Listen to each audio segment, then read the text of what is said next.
Many thanks, Ibrahim Dan Hamido. Indeed, the ink is fresh and expectations are extremely very high. Fantastic. Many thanks for that background report.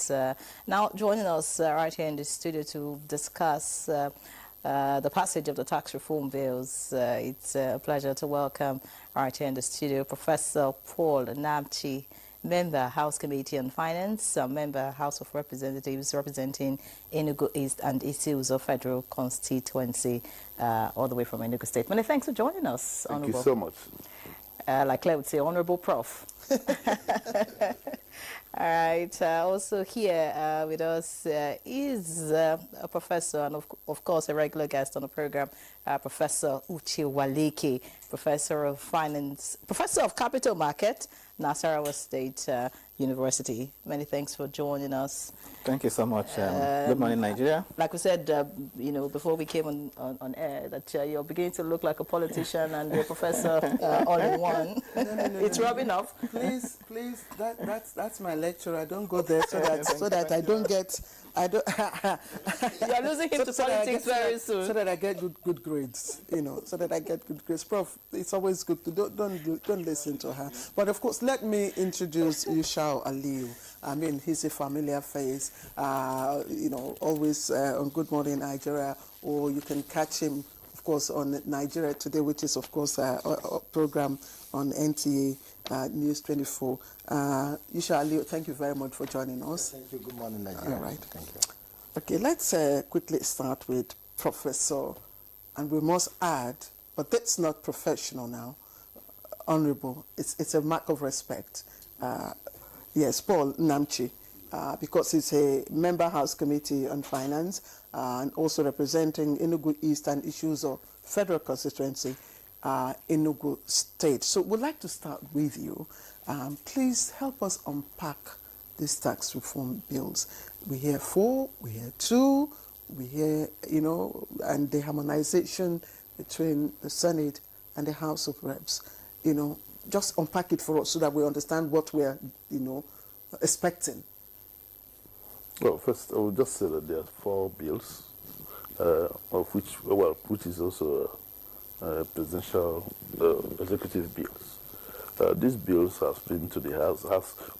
Initially, there was a lot of controversy, but now, by the sheer act of from the National Assembly, there was a lot of dialogue, and thank God today there's a bit of harmonization, there's a bit of regional balance. Everybody from the states, from nationals and also the federal, they seem to be on the same page at the moment.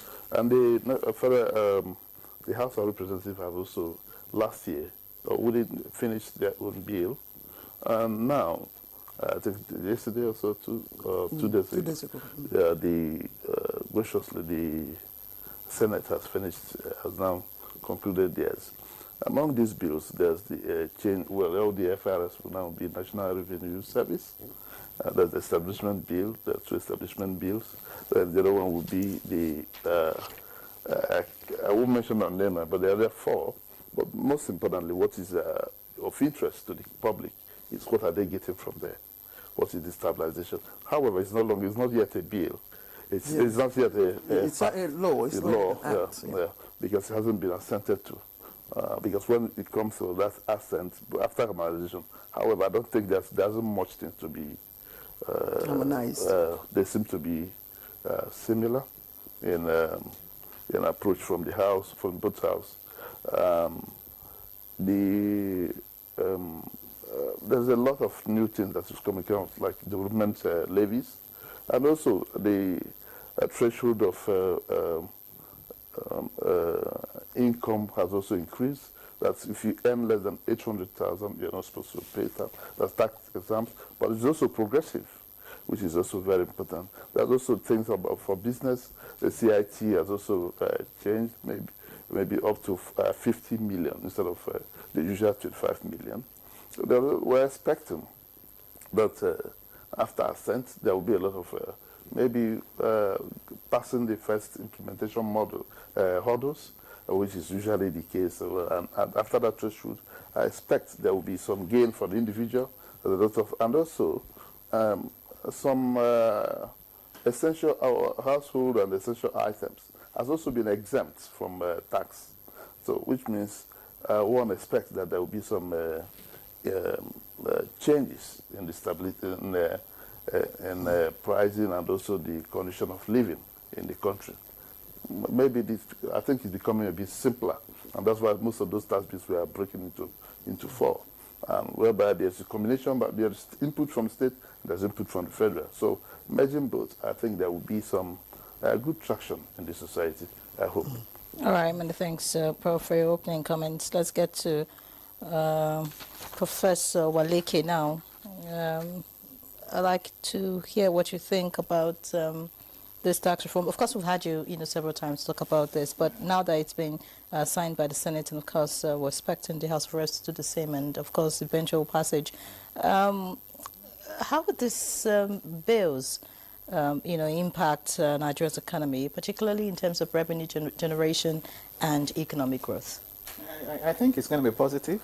There's no gain, saying that. If you look at our current situation, tax to GDP ratio is, very low, among the least in sub-Saharan Africa, at less than 10%.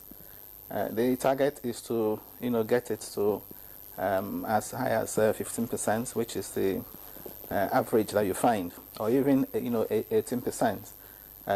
There's no doubt that if the government, has more revenue, that will also put the government in a stronger position to, other things being equal, deliver the dividends of, democracy. So I think it's going to be positive. If you look at our current tax laws, this point has been made over and over. They are archaic, they are outdated. So what this has done is to attempt to modernize them. If the omnibus tax law there, which is the Nigerian tax bill, just as he rightly said, there are four of them. The Nigerian tax bill attempts to consolidate, the myriads of taxes that we have, into one document. Today, a typical businessman will have to, be struggling with several tax laws. It's the company's income tax, the withholding tax, capital gains tax, this tax. So this particular one, Nigerian tax bill, now consolidates them. So you now can have one reference point where you can go and determine what the tax is. So I think it's a good move, particularly again when you look at the fact that the business environment for a typical business person is choking. One of the reasons why that is so is also because of the multiplicity of taxes, and so the aim is also to streamline all these multiple taxes, so that the taxpayer can see tax. One of the principles of tax is that is that of certainty, is that of simplicity. A good tax system should be simple. So that is the overarching, if you like, objective of this tax bill. So I think it's going to be a positive note, particularly so now that the government is talking about Nigeria first. Okay, you can't talk about Nigeria first. Trying to encourage production, patronizing Nigerian goods, when the productive activity is being hampered by multiple taxes.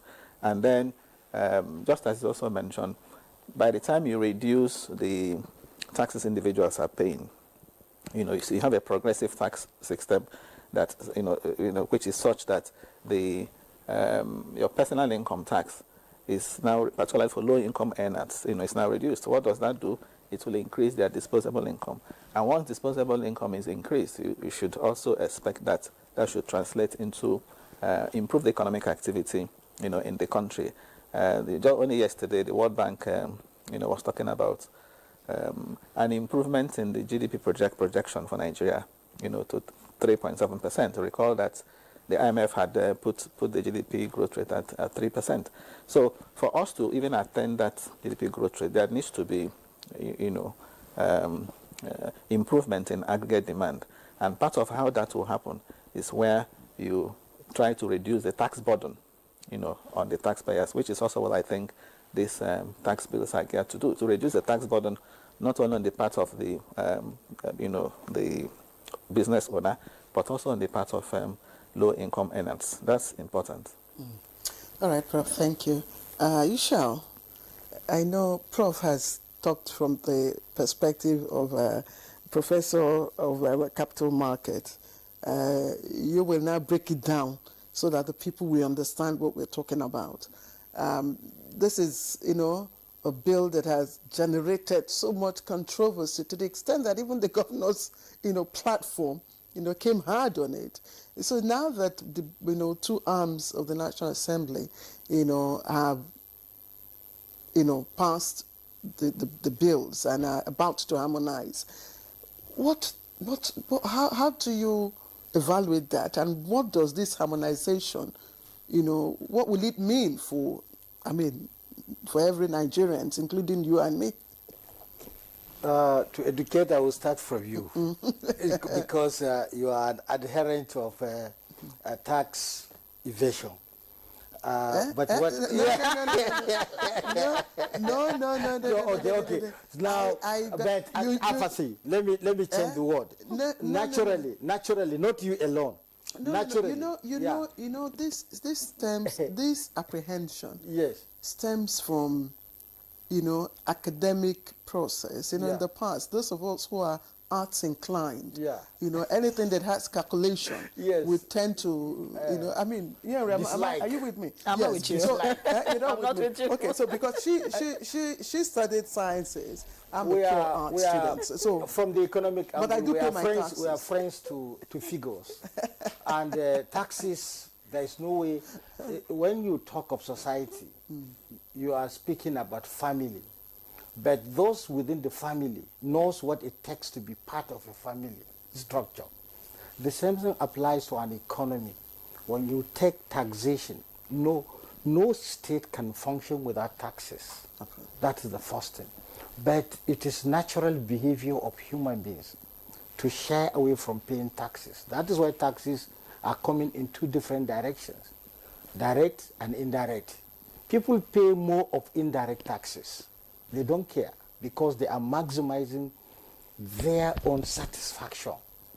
And that is why it is coming in form of value added.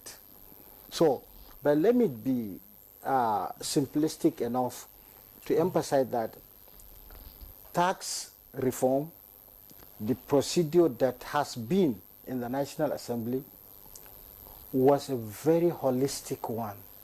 In fact, when the bill was submitted to the National Assembly, the entire nation was divided. Who is going to be a beneficiary? Nobody is shouting about payment of taxes. Everybody was shouting on how he is going to benefit, or his state will benefit, or his region will benefit. So that brought a broader perspective as regard to this tax reform and what people are expecting. The content of it, if you go from the from the generation to distribution, your main concern is the usage, and that is a concern of general taxpayers. President of a state shy from paying taxes. We have seen that in bigger economies. Wealthy individuals try as much as possible to limit how they pay taxes. But when it comes to profit proportion, they declare it with elegance. We have declared billions and billions in profit. And that is why the component of the new tax reform, in my own study, I understood that, one, it is holistic in nature because it has taken into consideration both the vertical perspective and horizontal perspective in terms of the generation, the application of distribution.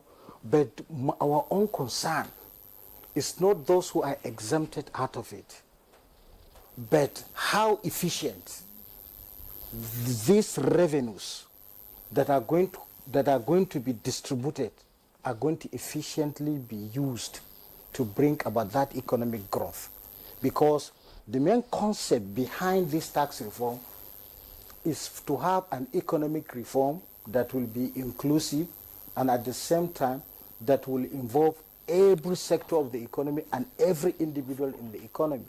You see, if I agree with you. Yeah. I agree with you that what Nigerians would probably, be more interested in how, the benefit aspect of it. Yes. But again, we're looking at the 4 different bills. Yeah.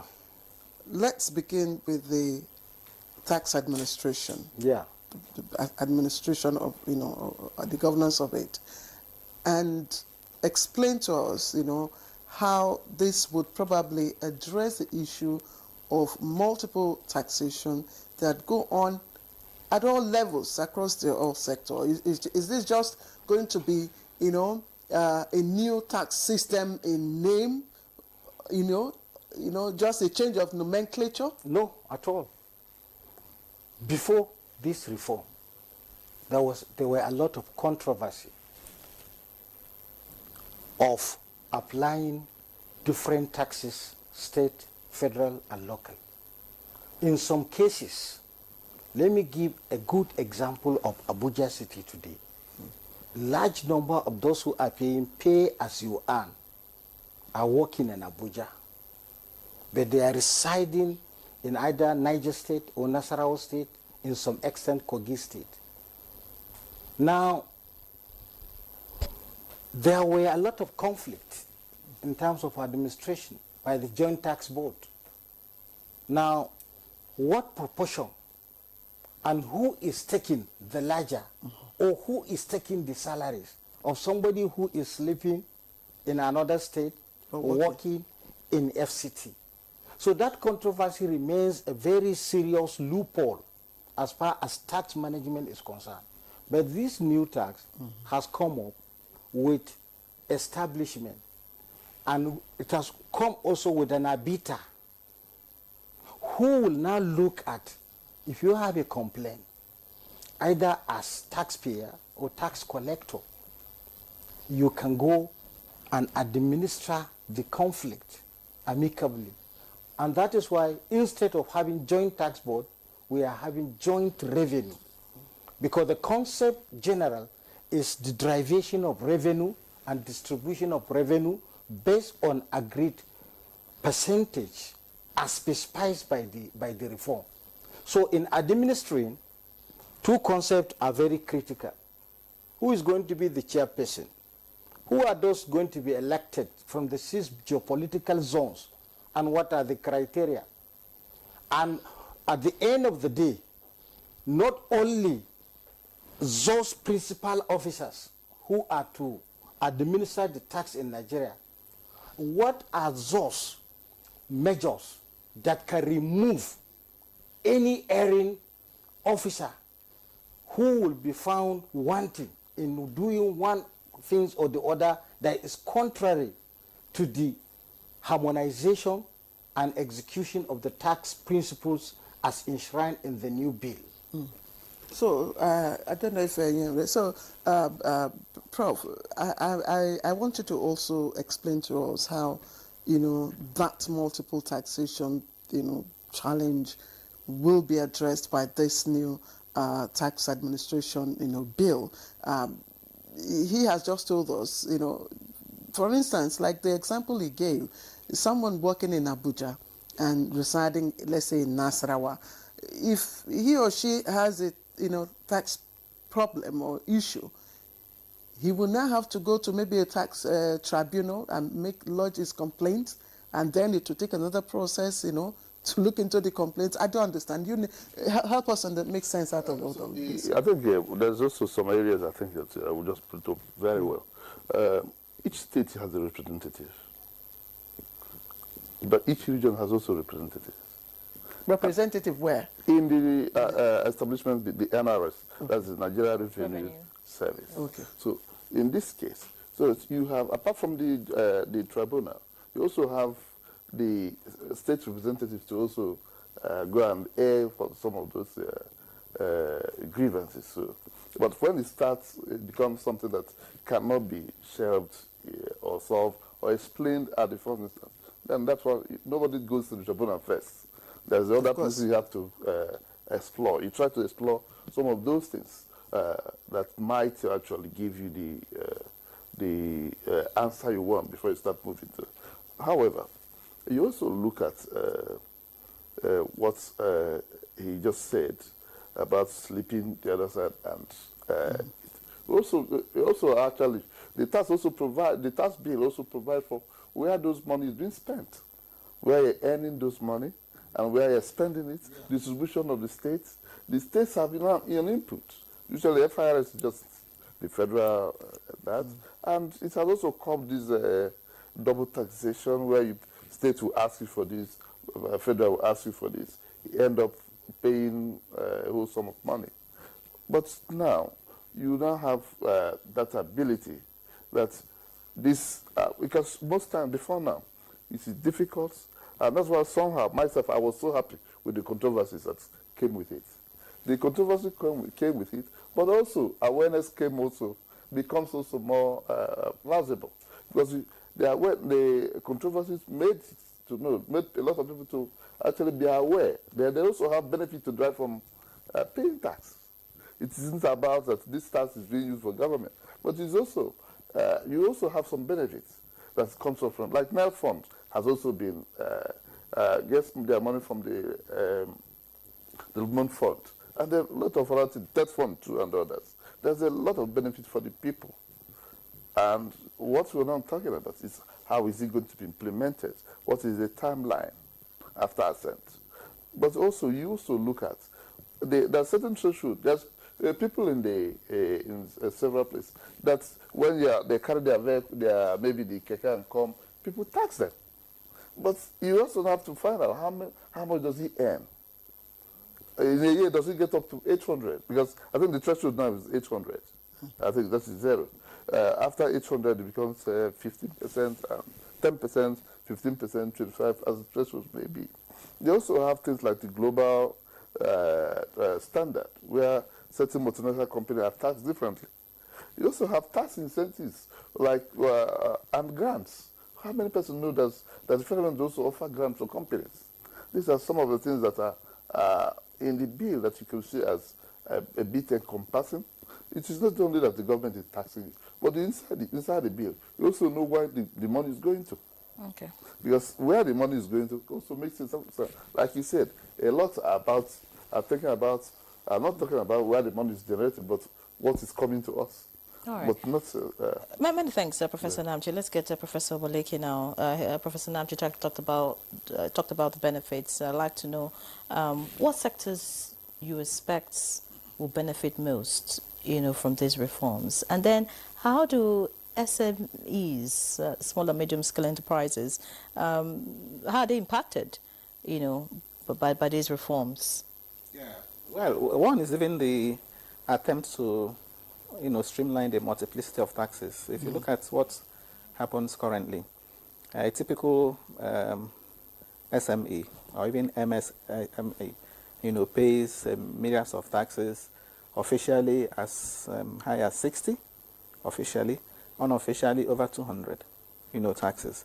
So what this has done is to streamline all those taxes to not more than 9 single digits. Okay, so going forward, you don't expect that a small business owner, will be paying, those taxes as many as 60. I talked about certainty initially, so he knows the taxes to pay, and he prepares for them. Okay, so that is one way it is going to impact, especially small businesses. And for the individuals, I mentioned it earlier, particularly the payee. Under the payee, again, low-income earners now tend to be exempt. Okay, those earning less than 800,000 will also be exempt. So that will also have the effect, as I mentioned earlier, increase their disposable income. Yes, the point has been made. Remember when I started my opening comments, I said that when you asked about how it's going to impact the economy, and I said it's going to be positive in the sense that we expect, and I used the word, I said, other things being equal, we expect that more tax revenue should also translate to, more, development, particularly now that what is happening to oil price. Oil price is not reliable. The only sustainable means of government revenue today sustainable means, okay, ought to be, taxes, not oil revenue, not even borrowing. Again, we also know, our debt burden, especially given our debt burden.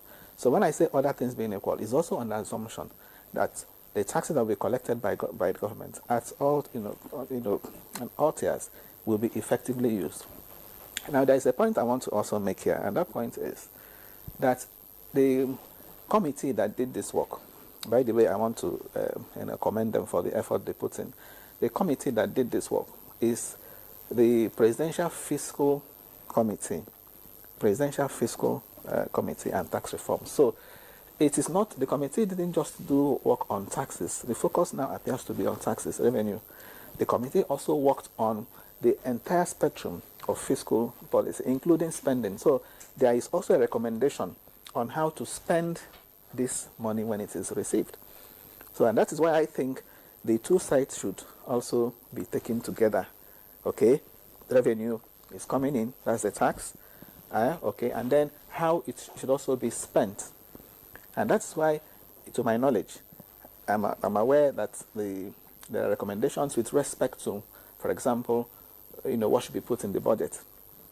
Okay, today, how do we do our budgets? You prepare your budget, you estimate that you're going to do 2.06 million barrels per day as we have in the 2025 budget, and then you now multiply that by whatever the oil price and say that will be your oil revenue. Whereas in actual fact, okay, the number of barrels that you say you want to do, maybe half of it has already been mortgaged, okay, involved in a crude oil swap. For example, if you are producing 1 million barrels per day and you had made an arrangement for the next 6 years to give a particular, company or country where you borrowed money, half of that, when you are doing your budget, you wouldn't use one. It doesn't make sense to use 1 million. But that is what we have been doing. So part of that recommendation is that first reality, if your actual revenue that's going to come in, if the actual production, less what you have mortgaged, is say 500, that is what you should use. Because if you don't do that, it will reflect in the overall budget deficit. That's why you find government always, borrowing, okay? And that doesn't speak to transparency. So my point is, yes, we have recommendations now with respect to taxes, how to, grow taxes, okay? And also in the process, seize the opportunity to formalize small businesses, because by saying that you are exempting any business whose turnover is not up to 50 million, you are exempting them, they're not going to pay, okay? That also says that it's on the condition that those businesses must be registered. So yes, you're not paying tax, but we still want you to be registered because we need your records, we need your data. Okay, so that is one way to formalize businesses, and government through that can also now monitor them, can also now support them to help them grow to the point where they now come into the tax net so that they can now pay tax. So that is the whole idea. So it's important that you, as I said earlier on, you're not only looking at one side of it. You see, fiscal policy is about two sides. You have revenue, you have spending. There's also the public debt angle. Now the focus is on what revenue. Okay, I'm also saying here there should also be attention on what the money should be spent on, which I'm just telling you now that the committee has also made a recommendation on how to be thrifty, on how to ensure that whatever comes in is also well accounted for, is also well applied. Okay, just to let the viewer know that you can also send in your questions, what you need to know, what you don't understand about this reform, tax reform bill. The number to send your SMS is right there on the screen. Please send in, indicate your name and where you're sending your SMS from. And of course, our guests here in the studio will give us their response to them. But again, let me still stay with Professor Waleke. I know that when eventually this bill is assented, a lot of things would happen, to the existing, tax laws. We've talked about the company income tax that will be affected. These are some of the laws, of course, that will be repealed. I don't know. That's what I wanted to tell us what will happen. What will happen to VAT? What will happen to personal income tax? What will happen to the stamp duties and all that? So how will this bill now, if it does get presidential assent, impact on some of these existing tax laws? Yes, as I said earlier on, the Nigerian tax bill has attempted to consolidate all of those taxes. So what will now happen is that the new rates, will now apply. The new rates with respect to all of them will apply. In the case of companies' income tax, for example, there was a recommendation to drop companies' income tax from 30% to 25% in 2025. It was there. Yes, but both the Senate and House of Reps did not buy that. So, okay. So so what I got was that it was a trade-off thing. Remember, there was a recommendation to move value-added tax from 7.5 to 12.5 by Senate, and then later 15%. The original recommendation said 7.5 to 15% over a period of time, but Senate passed 12.5. House of Reps dropped it, said it should be retained. I think right now the Senate too has also agreed, so it's going to be 7.5 for VAT, so no increase for VAT. All right. The sharing formula, which was also very contentious, again, there appears to be harmony. Remember, the committee had recommended basis of the place of consumption as the major derivation to be moved to 60% from the current 20%, which was highly controversial.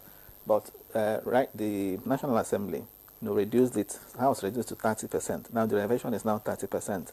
So there's also an increase from 20 to 30.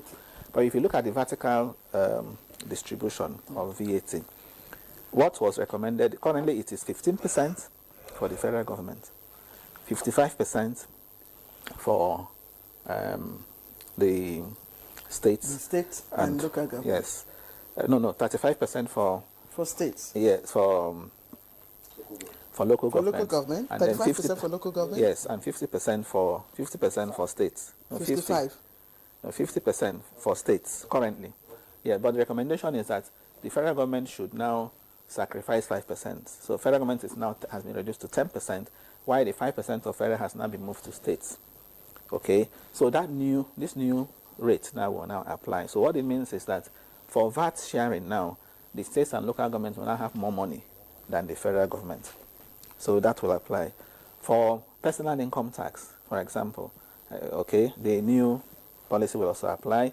The same thing with... There's the sharing formula now.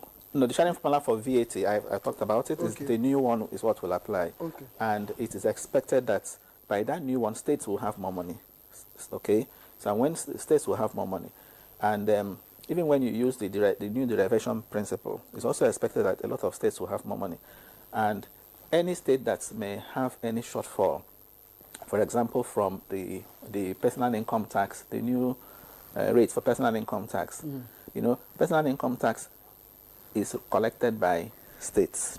And that is why it is said that the principle is that of place of residence. So it is where you're residing that you're paying your tax for payee, principal place of residence.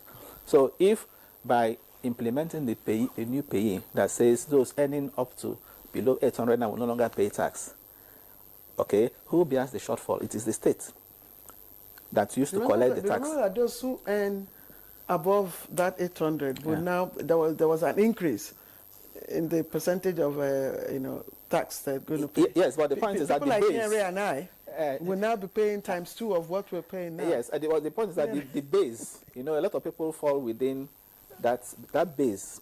Very low income earners, 800 will no longer pay. So if you do the math, it's possible that in a few states or in certain states, the revenues they are getting from payee may drop because you have increased that threshold. Before it was first 300. You must pay tax no matter your level of income. But now it's saying once you are earning less than that, you don't pay. So some states will be affected. All right, but those states will also now be compensated, if you like, from the money, additional money that will now come from VAT. VAT. Yes, and additional money that will also come from, a more effective way Stamp of collecting. duties? No, even the FAC revenue. FAC revenue is talking about the company's income tax. Remember, the Federal Inland Revenue Service is going to go and be replaced by the National Nigerian Revenue Service. Okay, that Nigerian Revenue Service will now collect taxes. Okay, for the company's income tax, petroleum income tax, all these taxes, even the taxes, but the VAT too will be collected by the Nigerian Revenue Service. Currently, VAT is collected by Federal Inland Revenue Service. VAT is also collected by the customs. Customs collect import VAT. Mm-hmm. So you can see this, again, duplications create leakages. Mm. So the new tax law is saying, let there be just one central. Yes, collect for efficiency. So, and that should translate again into a bigger pot. So when they collect all of that, there'll be more money for FAC, to share. So more states, ultimately, states will get more revenues at the end of the day. Professor Waleke, I'm thinking about this exemption you talked about, that those below 800,000 will not be taxed. With the current minimum wage, it's not likely that any civil servant will fall around that 800,000. Even if they are, it will be very few. And we know that those 70 times 12. 70 times 12 is 800 and yes, that was actually used in calculating the threshold. So that's to say that an average civil servant is not exempted from taxation. That's what it means. Yes, you at least when calculating determining your tax, okay, your tax liability, at least that first this thing will be knocked off. So you end up paying, something. That's my point. So my point is, with this new taxation, with this, this 800,000 exemption, we know that those who are that you can easily tax. That your tax is deducted from source. You don't argue with that because every other person, the private companies and the rest, of course, it affects everyone, the minimum wage and all. So, of course, those under government's payroll, no one is exempted from taxation. Yeah. And, like Claire was trying to say, with this increase, we're likely going to be paying more. So I'm thinking, how does this really benefit the average Nigerian? Because, with what we earn, we're likely going to be paying more, right? Yes. It's, so how does it benefit the average worker? Yes, it benefits the average. Benefits. It is progressive. If it is actually progressive, if you check the scale, okay, the burden, the real weight, is on people earning, as much as high as I think 50 million. So it is on the real high income earners. The burden is on the high income earners if you look at the scale. Okay? And that's why some people will even argue that it is only states like Lagos that will benefit from that kind of scheme, because that is where you have the high income earners. The low income earners, going by the scale, the progressive scale. Do these high income earners pay tax? How do we... Yes. How is that? That is part of what this reform is all about, to ensure that they now begin to pay tax. A lot of, digital tools will be used to ensure that they pay tax. Okay, particularly leveraging their, BVN, NIN, and all of that to ensure that the rich, okay, the very high income earners that used to evade tax, that becomes... So when the government is talking about increasing the tax to GDP ratio or boosting revenue as a result of these reforms, the focus is on the high income. The focus is on plugging the loopholes, the leakages, not increasing the tax rates, not increasing the tax burden. Okay, that's the way I understand it. Not increasing tax burden on the low income earners. You see, a lot of people have really applauded, the tax reform bill, but principally because of what it will generate into government coffers. And as Ray rightly puts, in fact, we've got some, questions already, coming in. How might this affect? Because, I mean, whatever policy or whatever, law you enact, you must, also take cognizance of how it will affect, the people you represent in terms of what is in their pocket and what they can get and the dividends they can get. If you collect from them, you expect that, they expect that you will use the taxes for their benefit. And people are asking, someone had just asked, how about civil servants who earn less than 2 million naira a year? Will they pay the new tax if passed? Engineer Uyi Willis Osai Gbovo from Bagada in Lagos says, this tax reform bill, does it affect CAC or is it just for personal or government? Although Engineer Umoyang from Jos is saying that it's imploring the government to religiously implement the law, block all leakages, and says it will help improve our revenue by extension, the economy. So please, Yushak, please help us make sense of all of this in terms of the ordinary Nigerians, who are not exempted or will not be exempted, from this tax reform. An ordinary Nigerian, let us make it clearer. An ordinary Nigerian is exempted to pay taxes that are proportionate to income less than 800,000. That does not exempt him from paying VAT by consuming powder milk that is built and sold in the same market.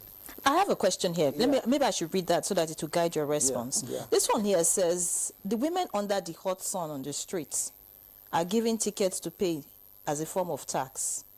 And you cannot explain who gets it and how it is accounted for. Tax is not the problem. Rather, the problem has always been how taxpayers' monies have been exempted. So, anyways, I'm reading this, to relate with your below 800,000, because I mean, the woman selling pepper on the street may not make up to 800,000 in a year. Exactly. So, but we know that local government, states, and all that have a way of taxing these people. But is that going to stop with this new law? You see, IGR is classified. This new tax is just emphasizing in trying to bring all taxes together and then jointly administer it. But that does not remove not only taxes by local government. There are a lot of taxes associated in different names. They can call it levy. They can call it any name, by even trade unions. Do you understand? So this bill is coming to make it more safer, to understand tax, and also to build your confidence to seek redress where you are not comfortable. But however, as rightly guided, taxes, one good quality of tax is principle of quid pro quo, returns benefit. So taxes are paid for services. These services are not classified. It can be security, it can be social services, it can be education. So, but however, in understanding the concept of taxation relative to individual contribution to the payment of taxes, Professor has highlighted, one, even those SMEs that are operated at lower cadre, below certain minimum standard, We still pay levies. they can pay some levies attached to their communities. Let me give you, for instance, if you are to pay security levy in, do you understand? It's still tax, but not official by government. Taxes can be paid to government, and that is why government is now putting revenue service to collect on its behalf. But taxes are paid to religious institutions. Taxes are paid to cultural groups. taxes are paid to local communities. So all these combinations are combination of taxes, and they are multiple and they are in high number. But obviously, as we are operating, this new bill, what this bill will do is to sanitize some of the most predominant taxes, like the value-added tax for consuming. What about the ones, the arbitrary taxes imposed on communities in conflict-prone areas? Will this bill also address those? So, some are not taxing even within within law. Let me give you an example. Federal road, you go and meet individuals on the road, blocking and then collecting. Exactly. So what do you do with that? But it's not tax. But for tax to be more efficient, for tax to be more productive, there must be a legislation to that. And there must be instrument of collection and distribution. But what I want people to understand, especially in relation to who is exempted and who is not, I am putting this record straight, that most of the indirect taxes, nobody is exempted in paying indirect taxes for enjoying services. We're talking about indirect electricity, for instance. Let's talk about indirect tax. There's this message here that's coming all the way from Taraba State, Lord Danzine Katswen. It says, how does the tax reform impact the ease of moving agricultural products from one region to another within the country? I mean, paying multiple taxation before arriving at the destination of offloading your goods. Does the tax reform correct the multiplicity of these taxes? No, it has not attended to that one. Because moving at... I think so. Yeah. You know, I talked about the aim of the tax, the bill, the proposed bill to streamline taxes. Now, at the end of the day, okay, it makes an offense for you to impose any tax or levy outside the ones already approved, outside the ones stipulated in the law.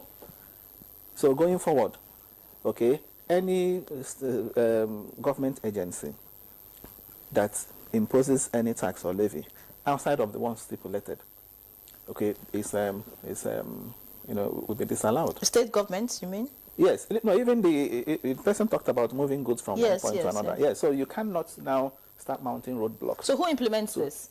How do we check this? The states. Various states will do it, and the federal and the other.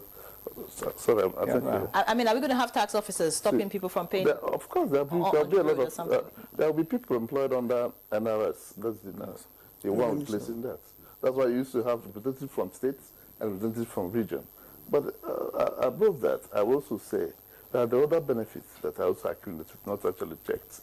Tax are exempt from some health material, educational material, and some agricultural materials. These are also going to be of benefit to individuals. Like if you say the sanitary activities, sanitary products, tax exempt from it. Most educational material like books, tax exempt from it. So there's also a lot of benefits in that case for individuals. No job losses, no business closures arising from this bill? No, it shouldn't. It shouldn't lead to job losses, but it also lead to employment. Because people who collect this, people will also have to go for this. You can't collect this without individuals. So there will be employment. But Prof, in your own view, what challenges do you envisage in all of this, in the implementation of these reforms? The challenges I have said, well, there will be hiccups in the first time. Because people are opposed to change most of the time. Or the human being are usually opposed to change. First, there will be that drawback. Why am I going to pay this? Why are you taxing me? But when people start seeing benefit, because I think many people will pay, or will pay their taxes when they see what is coming out of it. After all, people in the church will pay tithe without asking, what is my tithe being used for? But in this case, this is government that's going to build road for you. This government that needs to, you ask for hospital and all those things to be built. Government has to get money somewhere to do that. So it is just also another changing our mindset and perception about taxes. Besides changing mindset and perception, have you thought about the fact that the reach that this bill aims to target may not be...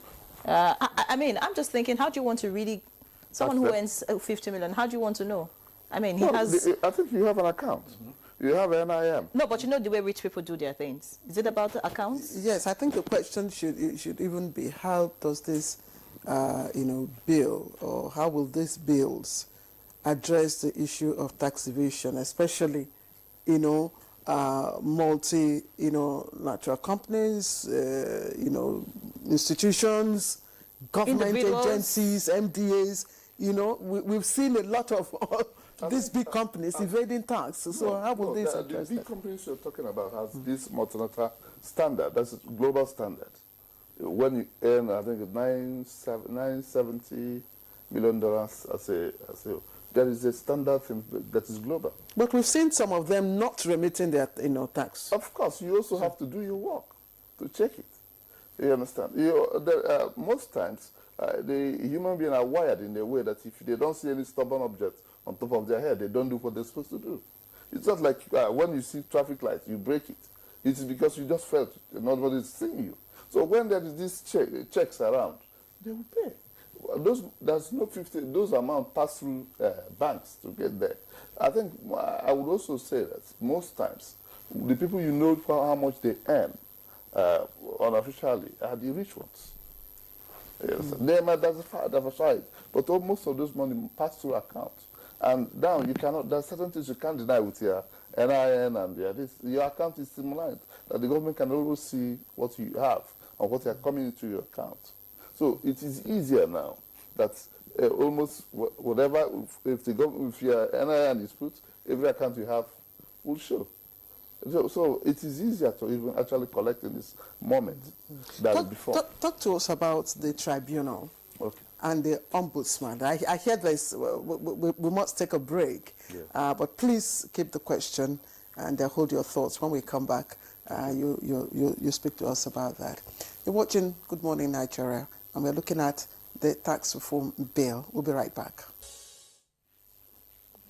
All right, welcome back. You're watching Good Morning Nigeria, and we're trying to make sense out of the tax reform bills, which of course will now be harmonized by the two arms of the National Assembly.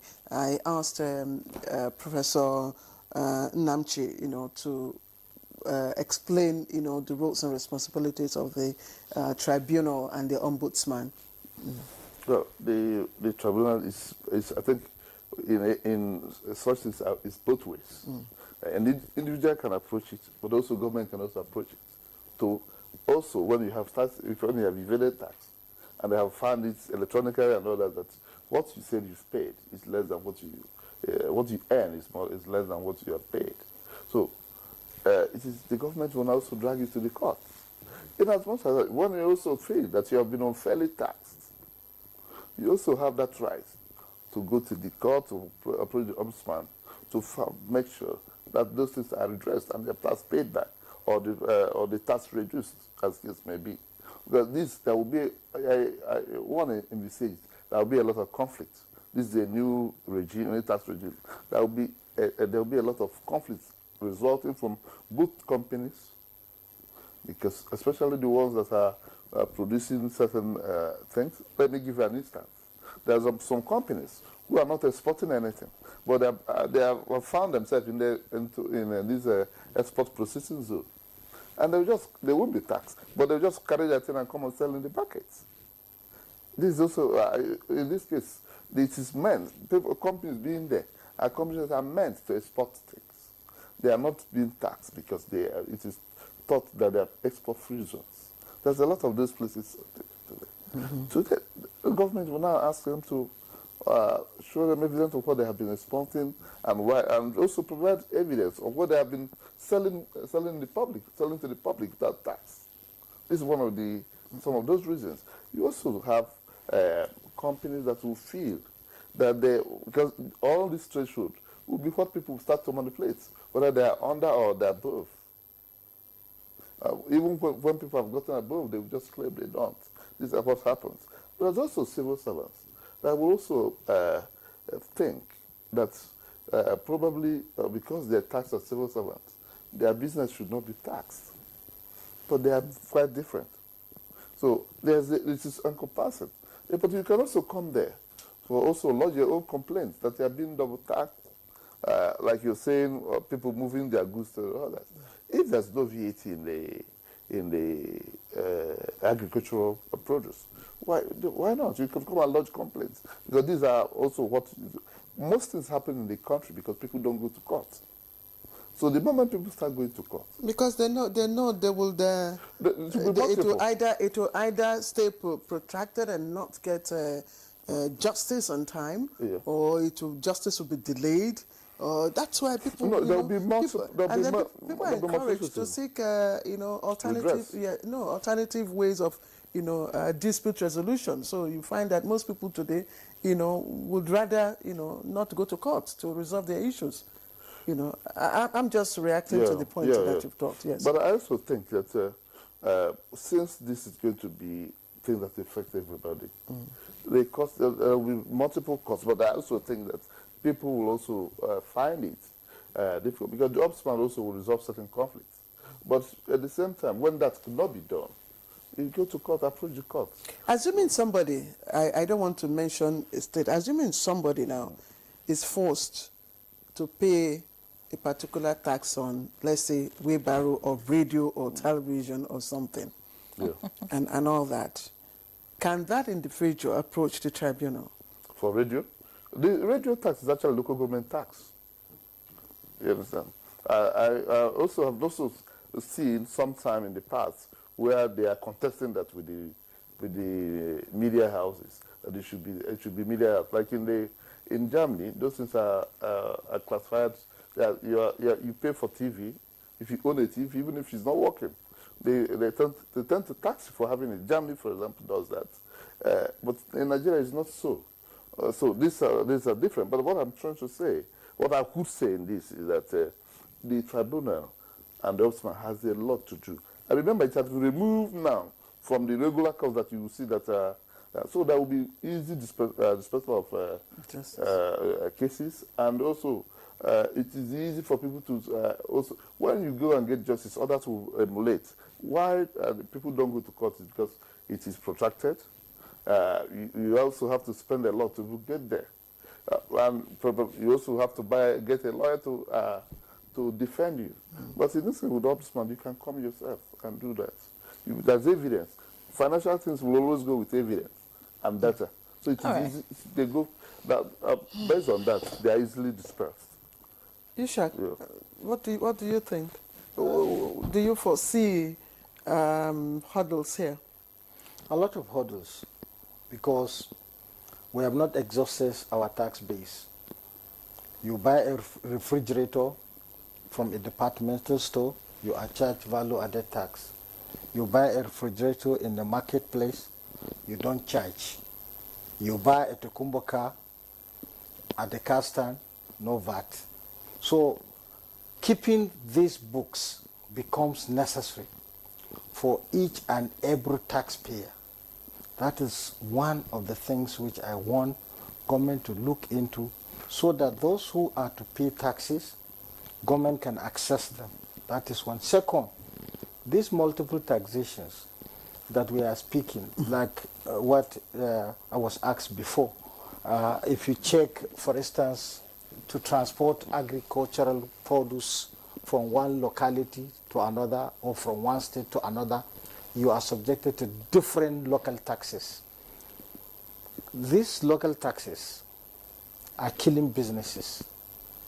And also, there is need under this new administration to look into how to administer that. I think they have a great job to do. Above all, taxes can be called in different names. Payee, pay as you earn. CIT, whatever component. But the worst that is coming from financial institutions. in the name of cost of transaction, transfer fees. Now we are aware that income above below 800 it cannot be charged, but transfer of 1,000 naira you are charged. So these are some of the intrigues that we have to look into to protect the vulnerables. Many thanks, Isha Aliyu. Let's get to Professor Aleke now. Of course, I'd like to hear what you think the likely challenges will be, and then what measures should be put in place to ensure transparency and accountability in tax administration. Of course, that's what we're trying to solve. Hope we don't get a bigger problem with this one. Yes, you're very correct. Of course, you know, what we're about to get is, if you like, call it disruptive in the sense that is a complete shift, particularly when you look at the Nigerian Revenue Service Bill that now says there should be just one central, collecting point. So it's a complete shift. Okay, so in terms of challenges, of course, the challenges will be there. The transition won't be easy. Transiting from FIRS, to Nigerian Revenue Service is not going to be easy at all, which is also why I think in terms of implementation, in a timeline, what we read earlier is supposed to kick in, July. I think is something that will require to be faced, okay? And if it is possible to pilot test, some of these reforms, tax reforms in some states before, rolling it out, nationally, I think that should be done. So I'm calling for a phased implementation of the law, of the new tax law, because that will require a lot of awareness. Consultation should also, be ongoing. As we speak, I'm aware that some sort of consultation is also happening. So the public engagement is there, enlightenment is there. The states, all the key stakeholders, should be made to understand, the objectives, how these things, should be implemented.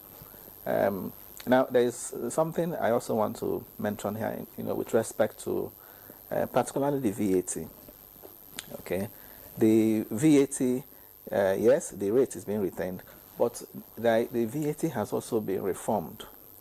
Okay, in the way it is being implemented, in the way it is to be implemented, because the value-added tax is not being implemented the way it ought to be implemented. Okay, what is value-added tax? That when you, for example, under the current system, you know that food, educational materials are exempt. Even under the current system, they are exempt. Okay, now exemption means that when you're, there is no output VAT, let me put it that way, on them. That's the meaning of exemption. But the person producing these items may have also paid VAT when buying inputs for the production of those items which we are now exempting. Okay, so he or she can transfer them to the ultimate consumer. So that also has a way of pushing up the price of what the person is selling. But under the reform, under the new one, those items are not, we don't say they're exempt.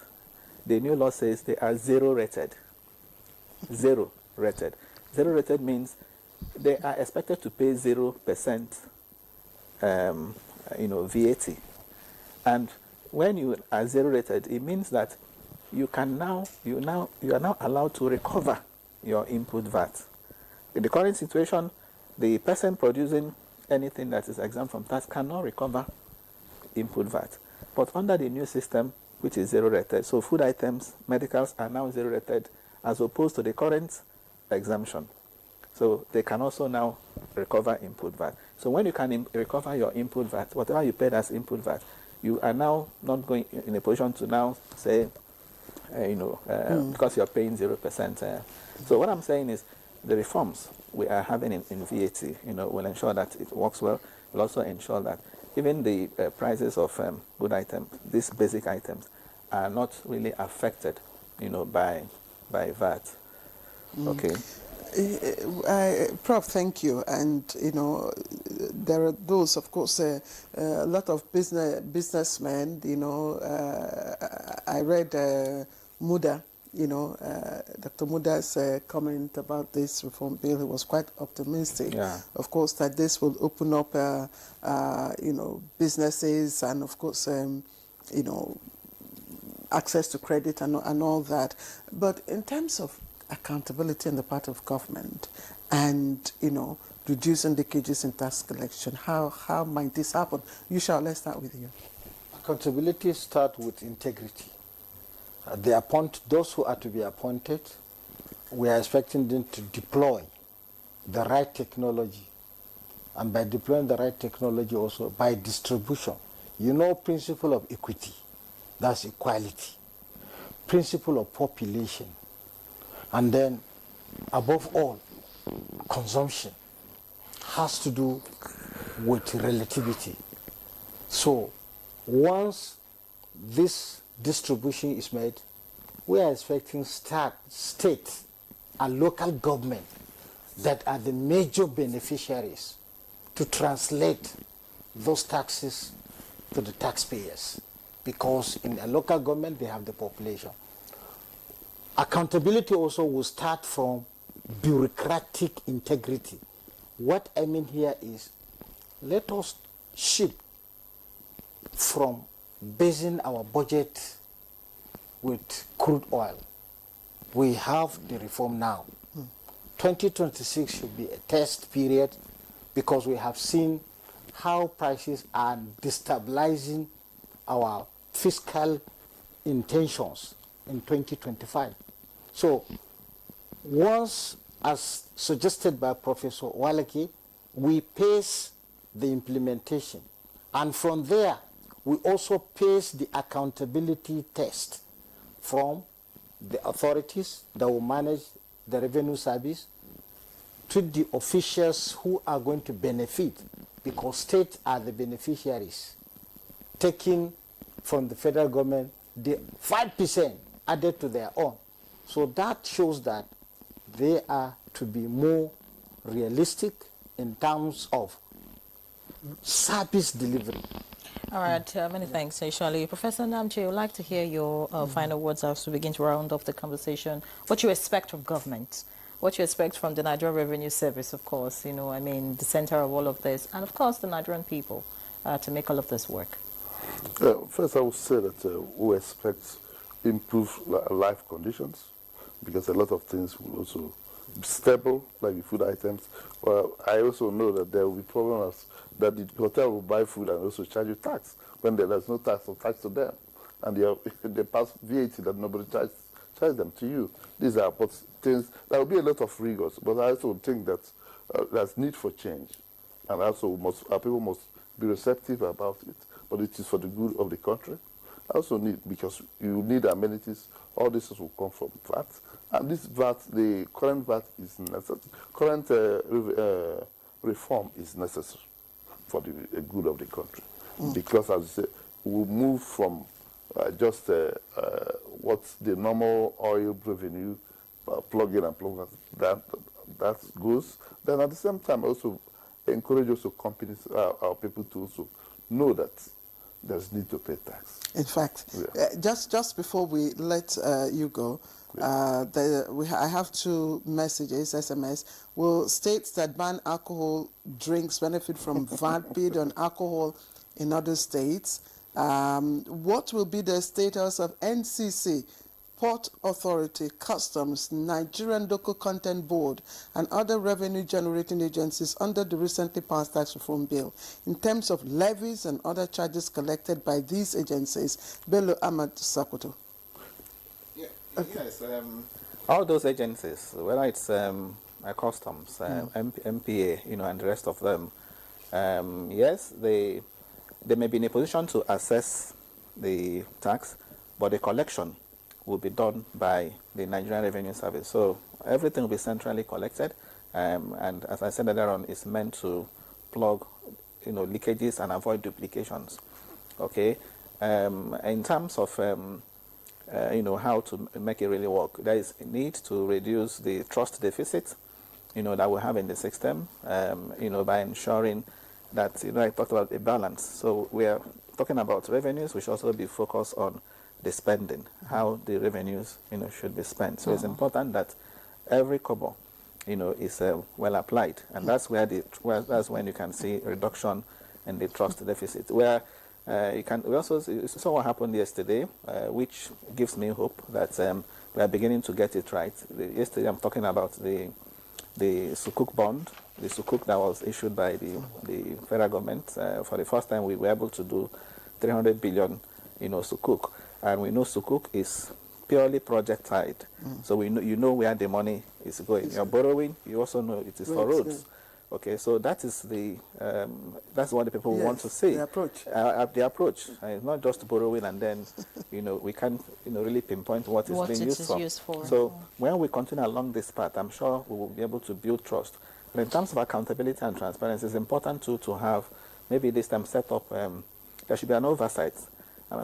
National Assembly should be empowered to oversight the implementation. Civil society groups should also be empowered to, All right, many thanks. And of course, I think there should be enforcement too. Those who evade tax. I think also, what usually these agencies should mention, they return 40% of their earning, because they also self-sustaining.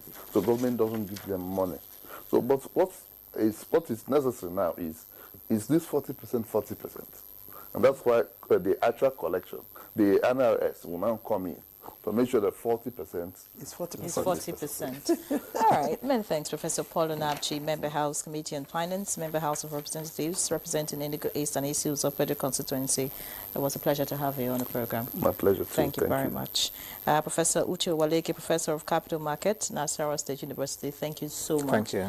Once again, we appreciate your insights. And of course, Joshua Liu, an economist and our regular guest, thank you so much for your time. Thank you. All right, so that's our package. That's Good Morning Nigeria for today. Thank you for joining us. I am Claire Adilabu Abdul Razak. Bye-bye. And I'm Ian Ray John. Remain tuned to the NTA. See you tomorrow.